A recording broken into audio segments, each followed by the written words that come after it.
حضرت جابر رضی اللہ عنہ فرماتے ہیں کہ رسول اللہ صلی اللہ علیہ وآلہ وسلم نے ارشاد فرمایا، تم اپنے ماں باپ کے ساتھ حسن سلوک کرو، تمہاری اولادیں تمہاری خدمت کریں گی۔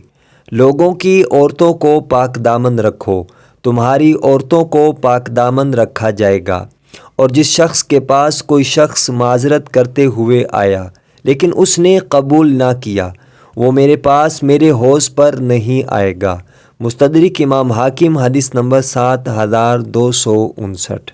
ابو اسید مالک بن ربیعہ سعدی رضی اللہ عنہ فرماتے ہیں، ایک دفعہ کا ذکر ہے کہ ہم لوگ رسول اللہ صلی اللہ علیہ وآلہ وسلم کی بارگاہ میں موجود تھے کہ بنی سلمہ کا ایک آدمی آیا اور عرض کرنے لگا، یا رسول اللہ صلی اللہ علیہ وآلہ وسلم، کیا ماں باپ کی وفات کے بعد بھی کسی طریقے سے میں ان کی خدمت کر سکتا ہوں؟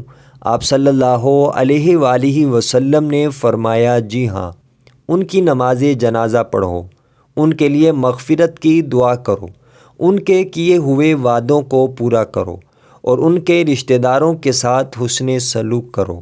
مستدرک امام حاکم، حدیث نمبر 7260۔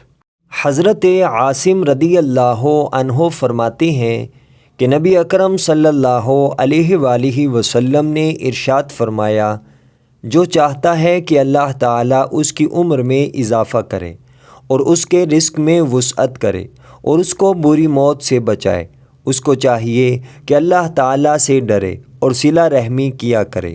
مستدرک امام حاکم، حدیث نمبر 7280۔